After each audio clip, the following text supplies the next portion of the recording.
What do we do with our time? We can't go to office, we can't go to business, we can't go out, we can't go to restaurants. What do we do at home? When did home become such a terrible place? You being beautiful is a project that you should finish within yourself. And now your project should be about how to make everybody else's life beautiful.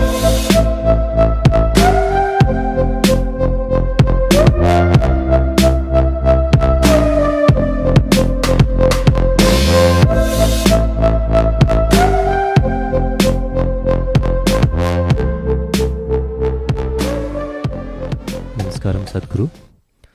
The first question is from Ritika. Sadhguru. Where is she from? She is from Bangalore. Sadhguru, I recently read that in Italy, dolphins are coming closer to the shore. In Poland, deers are walking on the street. In China and many other countries, pollution has come down. Is it nature's way of teaching us a lesson?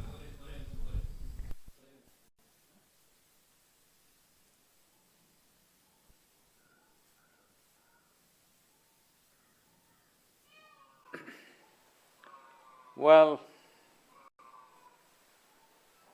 we are referred to as human beings.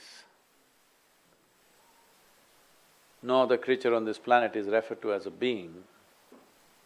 We are human beings. That means the basic qualification is we know how to be.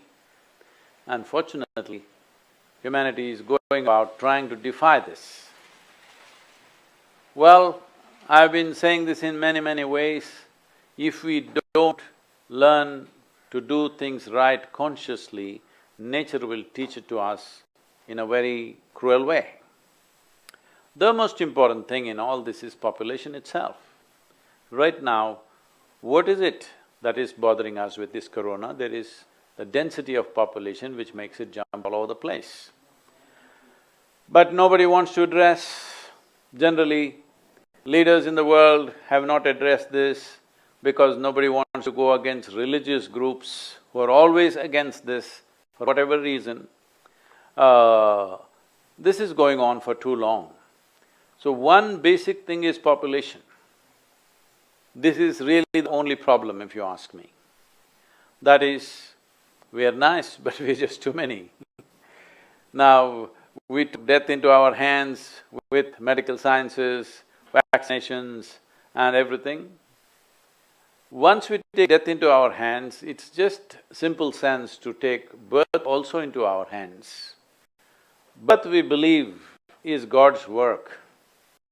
Death, we want to ensure we are responsible for it and we will handle it.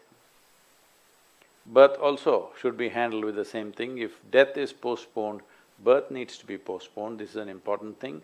The human footprint has become so big, so very big, that there is no room for other creatures to live. Now, this may not be scientifically correct, probably it is not, but suppose you were a virus. Suppose you were a virus and you live in other animals and animal population is going down and down. Would you not choose a new habitat? Maybe that is what the virus has done because there are not enough animals. One thing is wild animals have dissipated in a very tragic way. Another thing is every day other animals are being slaughtered. In a year, we are slaughtering over 70 billion animals for food. 7 billion people, killing 70 billion animals across the world. I'm sure we are not eating that much, but that's how wantonly we are living. So, if the animal hosts are disappearing, maybe the virus is mutating to live in a human being. This is not… I'm not talking science, it's just simple logic. If you were a virus, would you not do that? Definitely you would do that because if your habitat is disappearing, you would like to find new habitat, new places to survive. So, in a way, it is, but this is not a time to talk about these things. This is not a time to say, you did this, so this is what is happening to you, you deserve it. No, This is not a time for that. This is a time for sensible action. If people are infected and they're suffering, they need your compassion and attention. This is not a time to talk about all this. But long term, we must think about these things, that if we don't make room for every other creature to survive in this planet, then you will see, even we will not be able to survive, because our life is not independent of all other creatures, particularly microorganisms. They are very much a part of our life. You can live without your relatives and friends, but you cannot live without microorganisms. They are making so many things happen. For all you know, this virus also may turn friendly over a period of time, because that is how these pathogens work. They are looking for a place to live and thrive. So, their activity is going on a certain way. Is this a teaching? See, in every situation there is a teaching if we are willing to learn. If you are willing to learn, calamities need not happen. Every day, every moment, there is a teaching, there is a learning. But unfortunately, we don't learn, we wait for calamities to happen and then we want to philosophize about it.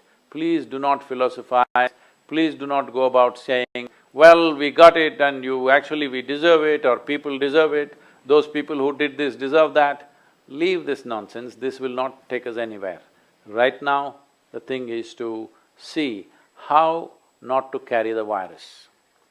The important thing is, you don't become a carrier, you don't get infected, make sure nobody else gets infected. The simple thing is distance right now, distance from everything. This is the time to be alone, this is the time to turn inward. Well, I've been trying to turn you spiritual for a long time now. It looks like it needed a virus for you. Please. The next question is from me. Please,